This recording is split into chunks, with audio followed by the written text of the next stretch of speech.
Well, this is going to be one of those really short videos.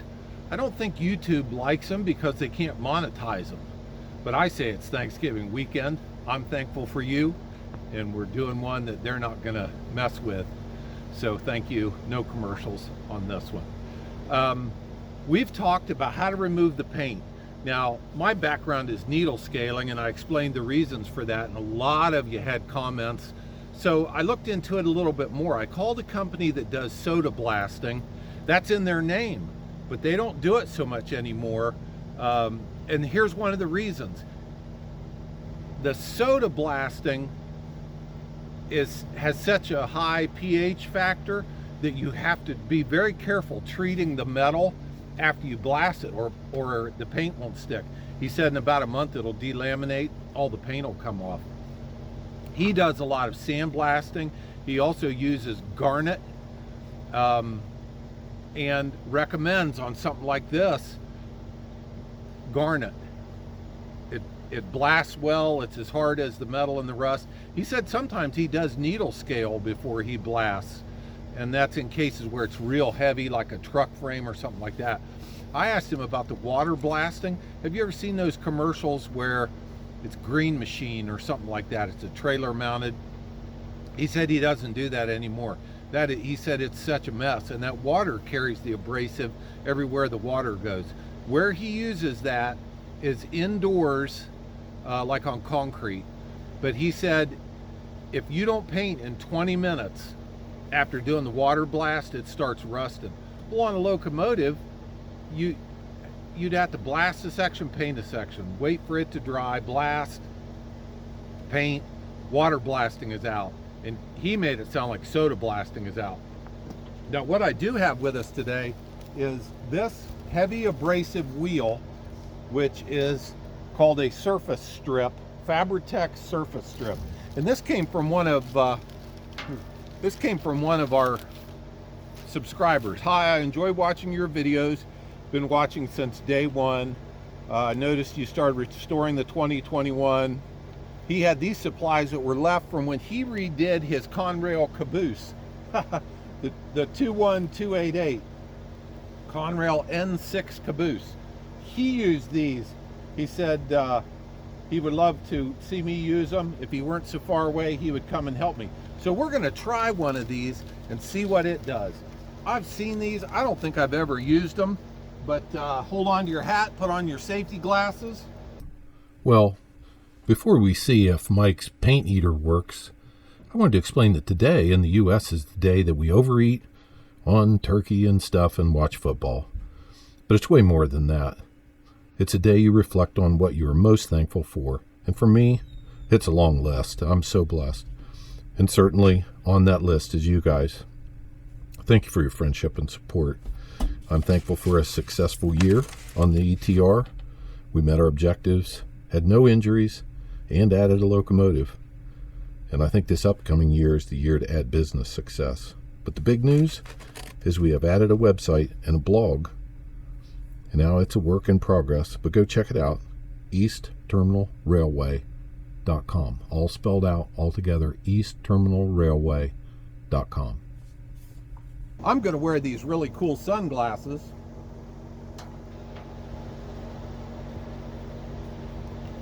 Look like I should be on a Harley.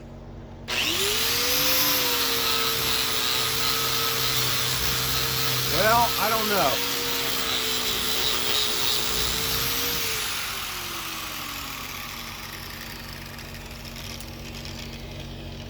Now that surface I had needle scaled. Right back here is where we needle scaled.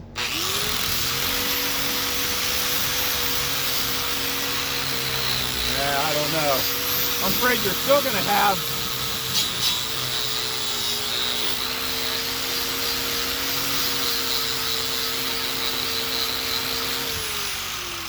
man, that is smooth.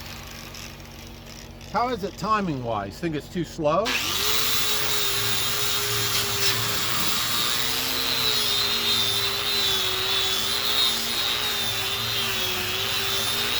Slower than sandblasting.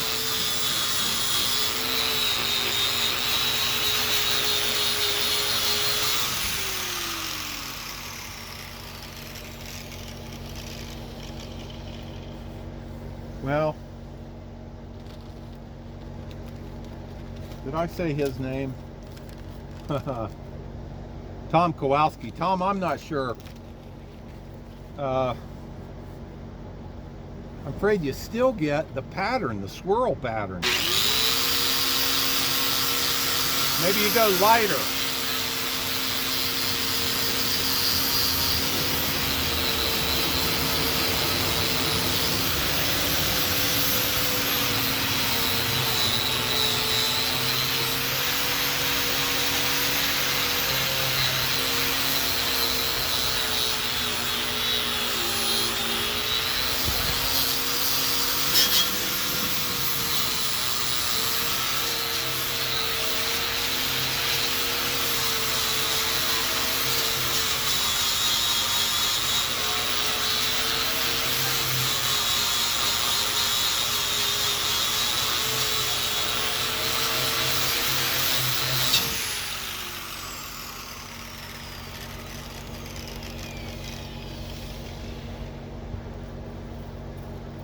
Can you see this? Look how bad this is.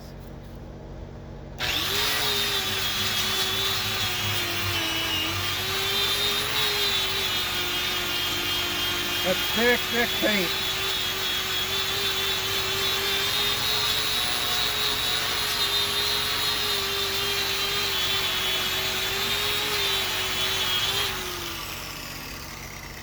And that's really nice and smooth. So we're trying to determine if this will work.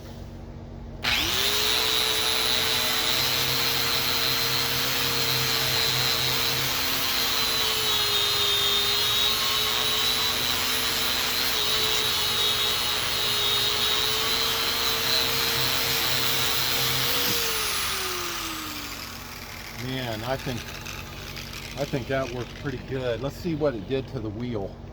Now it's loading it up with paint. Sometimes you can put beeswax in here and it keeps it from clogging.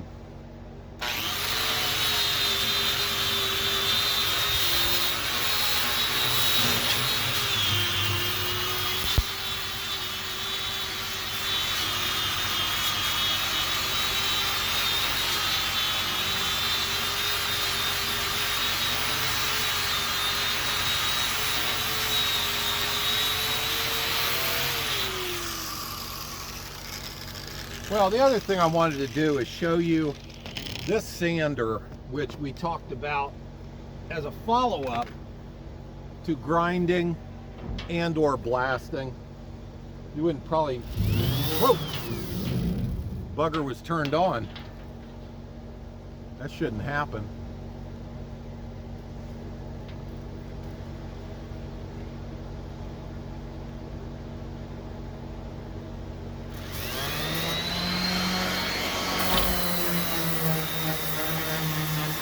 Oh yeah.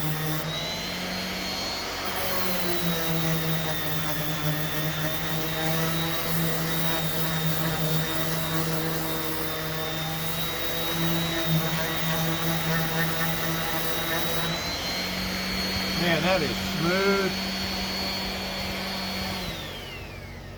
See what I'm thinking, get about 3 teenagers and a sack of White Castles, they'd tear this up.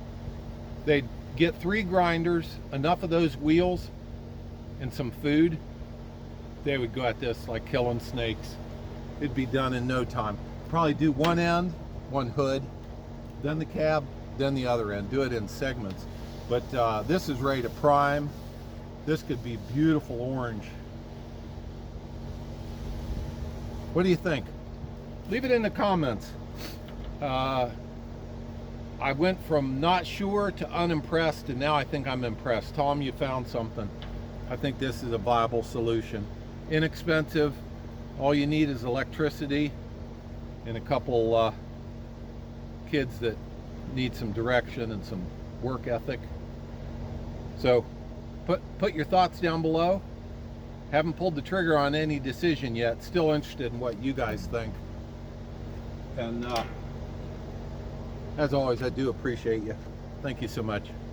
Now I got to tell you, here is one thing that I do not like. These little dots are pock marks from the needle scaler. One of those needles was really, really sharp. So in this area right here, there are no dents. Right here, there you go. Those are dents from that needle scaler. So although I was very impressed,